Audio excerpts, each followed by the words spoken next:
share with you today, I know you have your volunteers at Junior Achievement that tell you how they want you to put your presentations together, but I'm going to give you some basic tips on organizing a presentation. And I've tailored it toward a persuasive presentation because I understand you're selling products. So let me just give you a quick review of a basic presentation format. First of all, you want to have a clear introduction. In the folders that you have today, I believe, or you've got the sheets in front of you, I have a handout on this organizational format, so you don't need to worry about jotting down details. For an opening, something basic that you would have would be an attention getter. Okay, some sort of, you might think of it as a hook, something that grabs our attention about your product or about related to your product.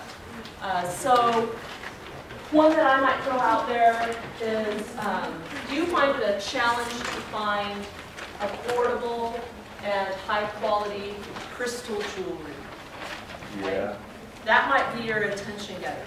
And so in this presentation today, I'm going to talk about the need for finding high quality, affordable jewelry and a solution to that. Okay, that's my preview. So I've previewed my main points. Now we get into the body, where if I had time, I could go into lots of detail on this, establishing the need for the product. So you're citing examples of either jewelry that's very expensive, and then the lack of jewelry that's affordable, that's high quality. When we get there, okay? So it's really important that you folks understand with your executive team what the goal is, what your objectives are, and you set those and make sure the organization understands where you're trying to go. And then it's your mission to make sure you're leading everybody there. Your objectives, your goals shouldn't necessarily always be numbers based, right? It shouldn't always be, hey, we're trying to hit 100 million. We're trying to get there. That's very important. But as a leader, you're also supposed to have vision. And what do I mean by that? By vision, you're the one who's supposed to dream big. All right? You're the one who's supposed to laugh in the face when people tell you you can't do something. That's not to say you shouldn't heed good advice and listen to other people who are experts and people who are advisors. But it's your job to have vision and to be bold and to believe things that people are telling you can't happen, can happen. There's no reason why you should be told something can or cannot happen, whether it's your financial position, whether it's your age, your sex, anything you can imagine. There's nothing that should be able to stop you from having that vision. So it's your job to develop the vision and share it with the team so they feel like you're a leader that people can follow. In that, let's talk about developing passion in that mission that we talked about. Give me an example of, if you don't mind, I'll use you as an example. Tell me about how your organization is different or what you're passionate about and why people are going to care to jump on board with you. Well, I personally founded the organization before we established Junior Achievement this year at my school, so I'm obviously very passionate about it. I'm an artist. I've been doing art for a really long time, and I know a lot of the other people are very passionate in the group about some people have members, family that have illnesses and stuff like that, so they're very passionate about it. And did that answer your question? Yeah. Okay. Tell me about your mission. What are you ultimately trying to accomplish? If you had to paint something big and bold, what would it be? Well, the mission essentially is to interweave three communities: the Arch residents, the Garden community, and the Pacific Beach community surrounding. Which is why we went through Junior Achievement, because it allowed us to have a memorandum of agreement. So people under 18 years old could volunteer, which was a big part of me because I wanted people from the schools to get in. And it's become an almost completely student-run organization.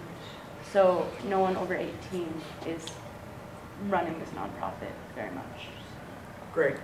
Who else, as part of their companies, has established a very big mission? Anybody? What about you guys? Well, we've established to bring basically the best price for our customers, especially because there's a lot of marketing companies, and I know we're competing against professional marketing companies such as yours.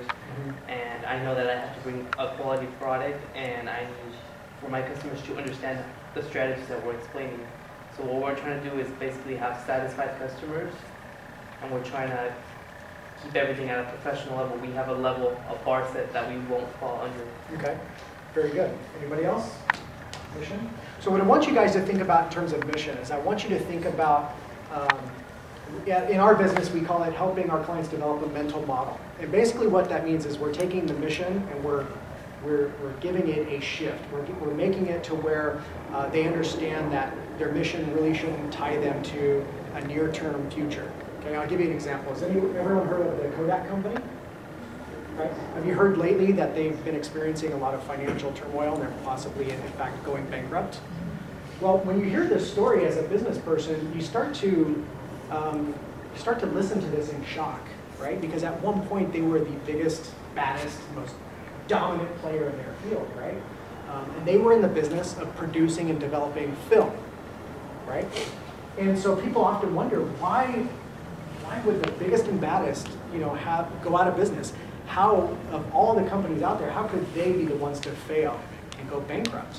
Why weren't they involved in digital cameras? Why weren't they the leaders in that field? Why weren't they leading this? And in my opinion, it's because they had the wrong mental model, or you might call it a mission. They had the wrong mission. It wasn't big enough. You see, they were in the business of being the best at producing and developing film. And at the time, if you were to go back in time, you might look at that and say, wow, that's pretty big. We're going to be the best at producing and developing film in the entire world. And you might say, that's a big enough mission. That's big enough. But instead, what they didn't realize is they should have been in the business of making it easy and enjoyable and fun to capture and keep life's memories with you forever.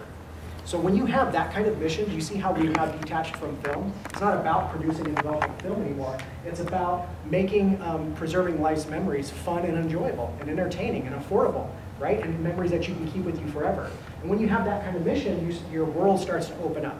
No longer are we tied to 35mm film, which is what they were tied to. Now they could have been in the business of archiving video online, right? They could be in the business of holograms one day, if that's how you might preserve life's memories.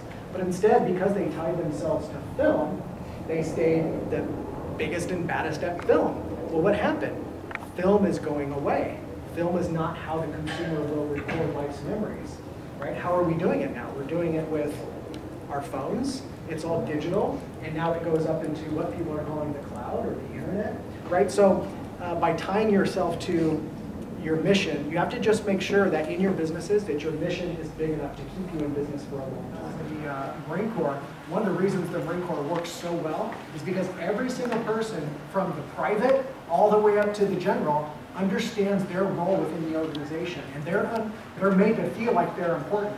So if you're a private and your only job is to run the gun from this point to that point, you are told why that's important, and you understand that if you don't do that, the rest of the mission fails. So your people need to understand why they're important to the mission.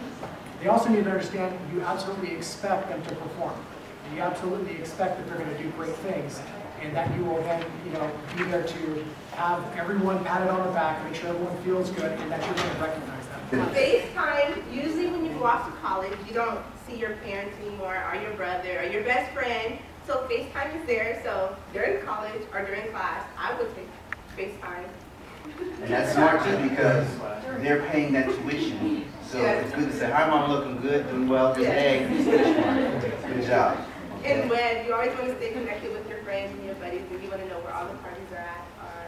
Where all the study groups are at, right? You want to know where all the study groups are at.